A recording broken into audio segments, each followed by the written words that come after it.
Hi. Hello. Hi. Okay, so how's everyone?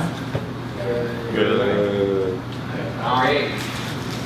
So I'm Sidrich, and yeah, I'm going to be doing my presentation. It's called "Say It Right," and here too, Khmer versus American English speech sounds. So, who here has taken a language class before? Everyone. Okay. What are the languages that you're taking? Spanish. Japanese. Portuguese? Japanese. Oh, Japanese. Oh, Japanese. Anyone think they have like native skills in like other languages besides Khmer? Not native, but like fluent. I never seen. Good. Okay. So, who here knows the whole like Khmer alphabet or has training in like writing and reading? I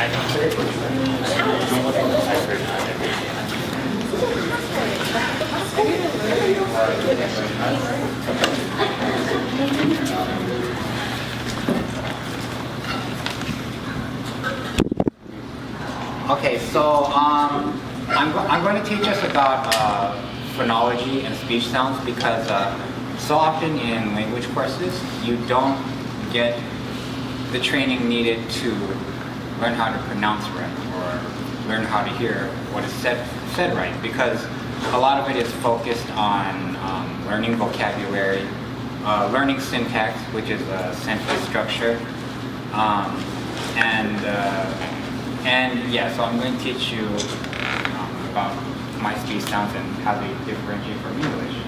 So to start off, the 5 components of language, these are the building blocks of what makes language functional. So to start off, phonetics and then phonology, which both go hand in hand because they deal with speech sound. Morphology, which is the smallest meaningful unit that could change a word or could just be a word itself. Syntax, which is sentence structure, and then semantics, which is vocabulary, and then pragmatics, which is language usage in which we use all of this. So functionalist language theory, again, like I said, everything functions in pragmatics. Are we familiar with pragmatics? No. Yeah, somewhat. Okay, so pragmatics is a functional use of language, again, like the appropriateness.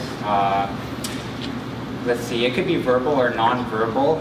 Well, what in terms of like either verbal or non-verbal, what do you think like in Khmer is good pragmatics? In terms of like, let's say elders. Bow. Yeah, bow. Well, what is bad? Yeah. That's why I always get smacked.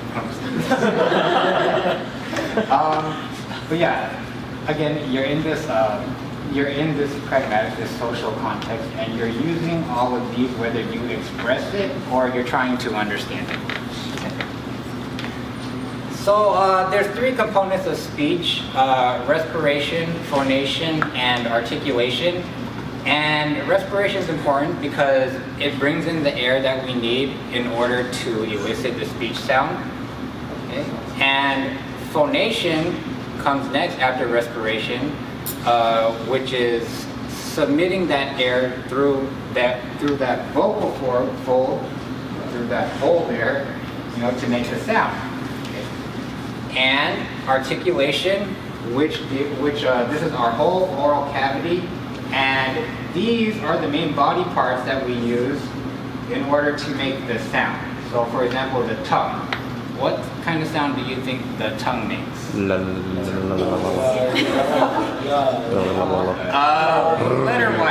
Letter-wise.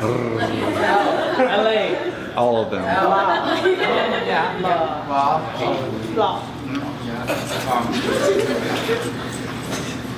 Yeah, so I'll go ahead and go on to that more with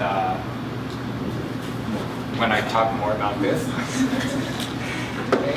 So again, place of articulation, labiodental. So labial is like lips, dental is your teeth. Okay, so so think about your front teeth and your lips. Now, what sound does that make? La. Yeah, F sound. F sound. Let's see.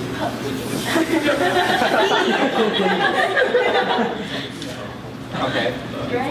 You get the picture. Alveolar, which is the ridge that connects our teeth, is near. It's near those bumpy things in our mouth. And then velar is our soft palate. That's that area where the hanging punching bag is. Oh. Palatal is the hard part that's connected to the soft palate. Okay, you'll see more about that. And then manner of articulation. Manner of articulation is concerning how the sound is passed through, is conveyed. So a stop and a plosive is the obstruction of airstream from lungs followed by release of an airstream. So simply put, it's just comes out like that. Okay. So like, and then. Okay. So what's the word in Khmer with the stop consonant? Go. Ba. Ba, yeah, ba has a stop sound. Bopa, yeah, there's two stop sounds. Oh, you're on the roll. Okay, nasal. Nasal sound is when your tongue rises up to the soft palate and the air is emitted through the nose, and you either make an M sound or an N sound or an NG sound. Yeah. You know, I like you.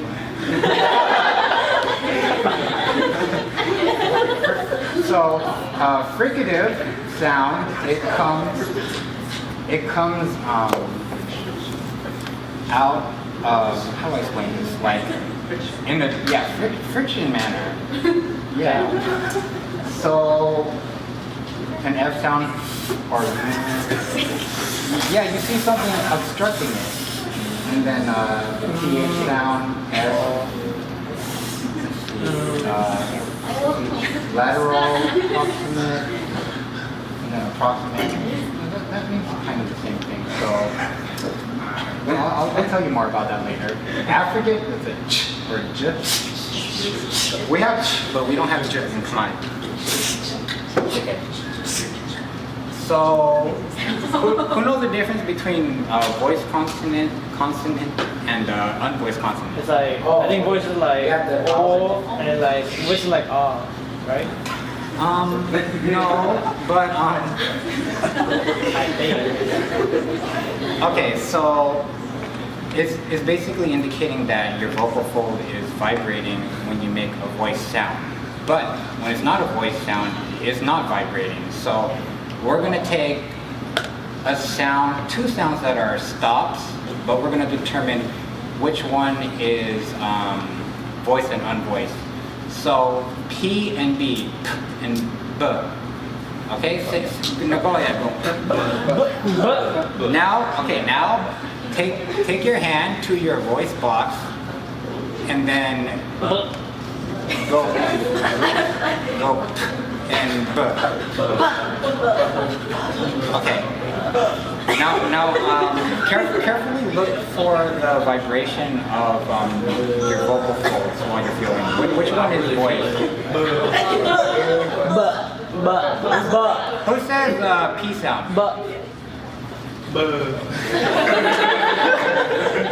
Okay, you're all right.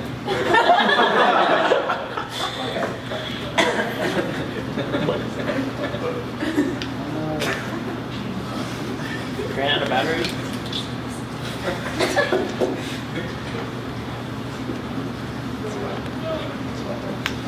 Yeah, the P is unvoiced.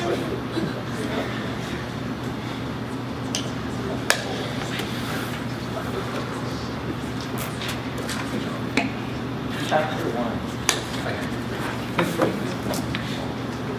1. Okay, so English versus Khmer, there's 44 sounds in English and 42 speech sounds in Khmer. How many letters are there in Khmer in the written alphabet alone? 36. 36. 45. 48. No, I'm talking about written. I'm talking about The writing. Like call. Yeah, call. 23. Yeah, somewhere around there. But in terms of speech sound, there's more consonant that's represented in phonetics.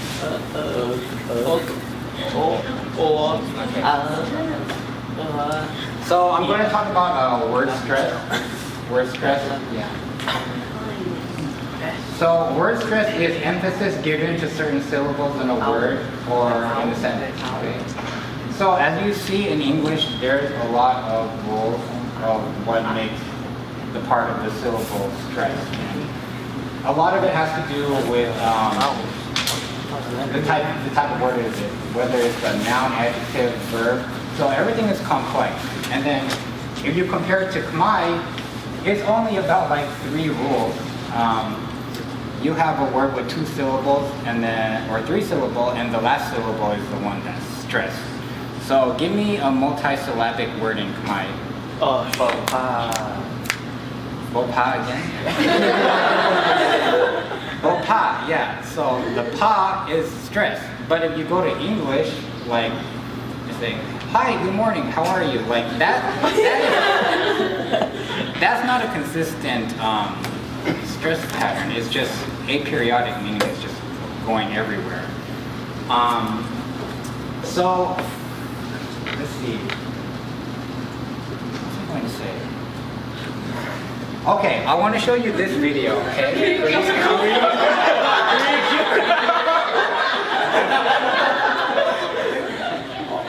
There's a point to this. Okay. So what I wanted to show is that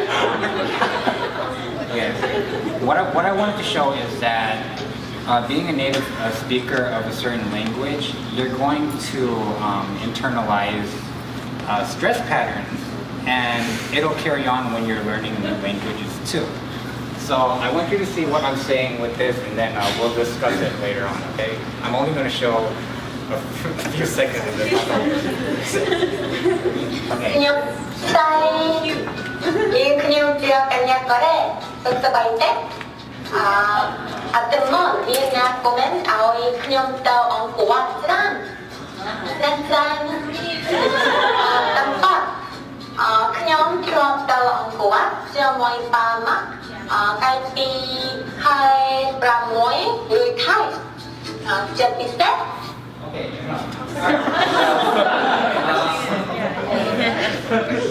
So does that sound like usual intonation pattern of a Khmer speaker? No, it doesn't. It sounds like when boys love flowers, or I don't know. Moving on. These boys over flowers.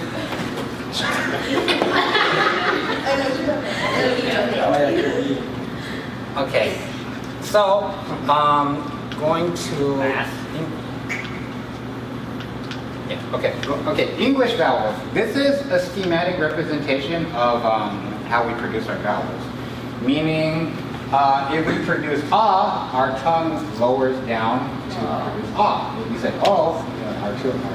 the body of our tongue goes like that. Okay, and as you can see, there are many vowels. Alright, and these are Khmer vowels. It looks like a lot, but really it's kind of about the same amount as English. But the one that sticks out to me the most, because there's not really much study on like Khmer vowels itself, is the sound. We don't. Can you? I don't think we really have that sound in English, right? Like ew. That's ew. Okay. Well, what is the word with Good. No. That's my word. Oh.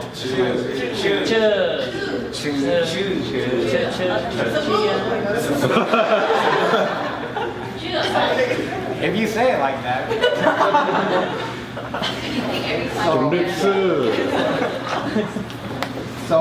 Yeah, those are our vowel sounds. High meaning our chest voice, no, our head voice, and low meaning our chest voice. Moving on. Okay, so again, the sound, the height is a very high vowel, so your tongue will go up. It advances back, is unrounded, meaning your lips don't round when you say oo. And it's very tense, meaning that you use more muscles than usual when producing that vowel. So, what in Khmer is this word with the oo sound? Ouch. Okay. Now, I forgot to touch upon this verb. This not verb, vowel. Okay. So, how do you say slow? Yeah. So, someone isolate that for me. Yeah. Yeah. That vowel. That vowel. Okay. So those two vowels are the vowels that are like most polar to English, and that works well right too. Now, next page. Now, Khmer consonants do not have, and this is referring to what sounds that in English that we don't have. So we don't have the W, but we have a sound that's kind of like a W, but not exactly. We don't have the F sound.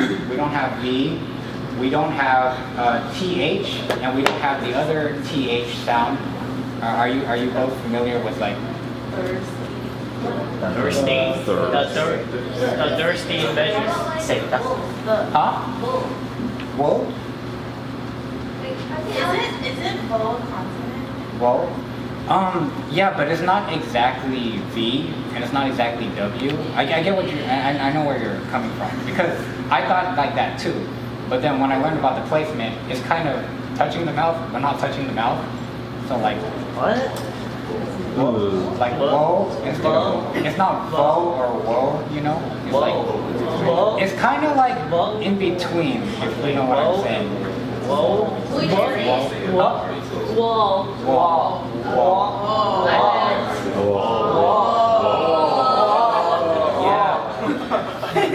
So that's why I say that's why I said this one is a really like debatable topic. So TH and the other TH, you could tell the difference between the and thirsty, right? Yeah. Okay. Now which one is voiced and which one's voiceless? The voice. Who said the? Who said the? You all can stay. Let's go. So we don't have V, we don't have sh. I mean, have you all ever encountered like my person? They have problems saying like sh, and they say like Maybe. huh? All these old we know. Okay, and the sh in measure, like no French bonjour. The j sound. We don't have that. Look.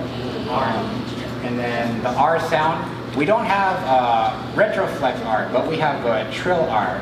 And yeah. Okay, so English consonants, when regarding Khmer, we don't have the, I said we, it's like which one am I? English consonants do not have the ñ sound. Yeah. But what romanticized language has the ñ sound? Spanish. And what is that called? What is that symbol called? Okay, we have it's basically the same thing. Trill R, yeah, the English doesn't have trill R, and then that woof sound, that you know, that's not exactly V or W. They don't have that. But I'll say that you could pass. I can't explain it, but it sounds so similar that you could probably get away with it. So retroflex R, okay, we don't have that, and the average Khmer speaker would not average Khmer speaker. The person who is learning English and their native language is Khmer will have trouble with the retroflex R. They're going to trill everything for the most part whenever they're trying to attempt a word with R. So the voice consonant, post alveolar, that you know, near the bumpy stuff on your mouth, but it's called post because it's kind of like behind it. It's not really hitting it when you go. The tongue can sometimes be bunched instead of curled. So the thing I was describing was a curled tongue, but sometimes your tongue can be bunched when you're producing R. Yeah. R. But native Khmer speakers, they'll have trouble doing either of those. They'll most likely trill. Okay. Trill R, which is produced by directing air over the tongue tip so that it vibrates on the top of the alveolar ridge. And so L1 meaning language, their first language, and English at the second. English speakers have trouble producing retroflex because retroflex does not exist in Khmer. That's obvious. Vice versa, if you are native English and learning Khmer, you have trouble producing trill. But because languages like Spanish is the second most language here, they will have more of an advantage to say a trill R than they do to a retroflex. Any question? No. Anyone want to argue? Okay. Yes. So next consonant is voiceless palatal stop. So again, the palate is your soft and hard palate combined. So your tongue is hitting that palate, going. So look at all of these. This indicates nationality. Now, how do you use this sound to say what I'm thinking? Yeah, yeah. And then what about the? What is she saying? Yes. Yeah. Okay, good.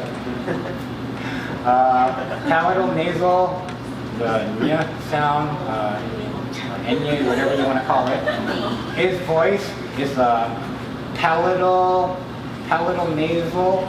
Yeah, palatal nasal because you're hitting your palate, but it's coming out of your nose. The sound occurs mostly in initial position, meaning that if you have like a word with 2 syllables, then you know, the first consonant. Okay, medial, middle, final, end. And there's no usage of that in English. I said that already. So this is nyo. And is this nyo? No. This is nyo. This is nyo. This is nyo. Yeah. Nyo. Okay. And this thing that's covering what I'm saying is the nya sound will be in final position if you're in northern Cambodia on the border of Thailand and you see Khmer Surin people, they'll say words with like nya at the end. They speak Khmer Surin dialect. They speak the most opposite out of all the other dialects of people who speak Khmer. Okay, so velar nasal. So okay, I'm going to test you guys to see. Tongue touches soft palate, so that. Tray, yeah, tray. Tray. No, we don't have CH. Yeah, it's informally described as a light T sound. English only has a final position of that unaspirated, like rat, mat. Okay, so voiceless bilabial stop, kind of similar to that T, but in a different manner. So Yeah. Now say this, but with an aspirated P. Yeah. See? Now you see how much aspiration makes a difference in your pronunciation. Okay. Voiceless viewer stop. Okay.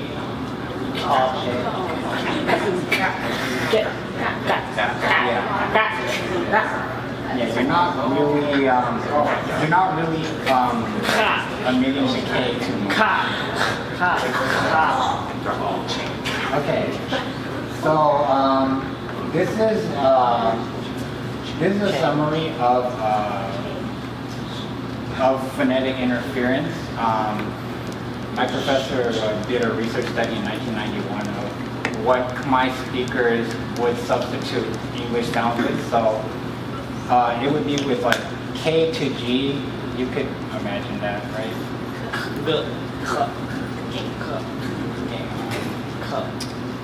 Can anyone imagine that? Yeah. No, an English word, but they changed it to G. Instead of K, G. Yeah, okay, sure. B to W. SH to TH to S, TH to T. Yeah, so that's our mix up. Okay. And so approximation, and I talked about this already. English R to Khmer palatal trill R. Final consonant deletion. Okay. Final consonant deletion. So, oh, that video I had when I talked about the consonant, I forgot to play that. Okay. I knew something was changing. Okay, so these words are need, near, fog, kiss. Okay, you probably hear them say like need, and instead of that they go knee, or near, or fog instead of fog, or keep, like keep.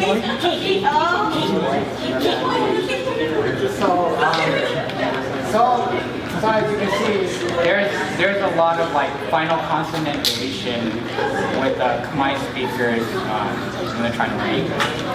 I want to keep this.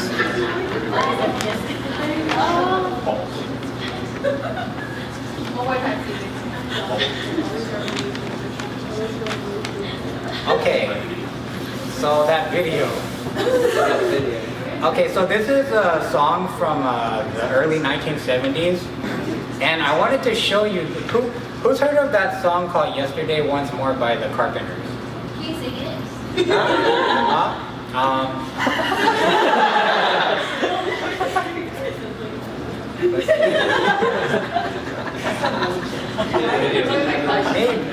Wait. What? Do you want to hear the English version and then the Khmer version? Play both. Okay, I'll play both. For those who haven't heard it. Wait a second. But I won't play the whole thing because Copyright. yeah, I won't. What time do I have until? 4:25. 4:25. Okay. Yesterday, once more, mine. No, English. Okay, so this is how it sounds. This is how the original sounds.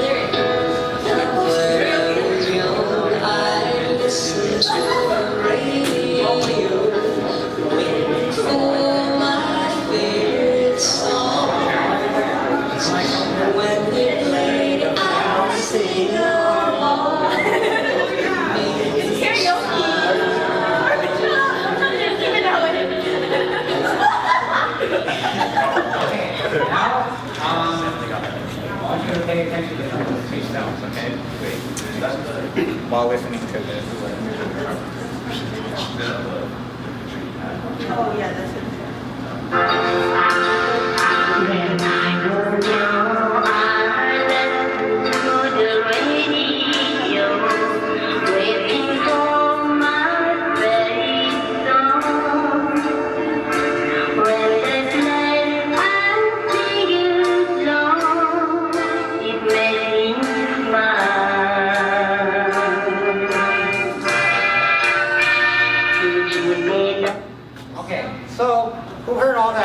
done aspiration, and then like when she was trying to do a consonant cluster, she had trouble mixing the retroflex R with the plus sound. She's a really good singer. Nothing's wrong with it, but I'm just saying, like, you get the picture, right? Yeah. You see that. But she was one of the singers who was like the most invested in like covering English songs in Khmer. So That was the views. huh? The views. Pretty high. Oh yeah. So is there any questions that anybody has? No. There's so much that you can go into with phonology. I didn't even like really scratch the surface, but I mean, you see how it goes a long way when you learn the proper methods of how to make the sound. Thank you, everybody. You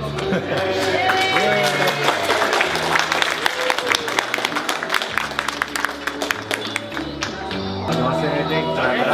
Huh? You want to say anything to your professors?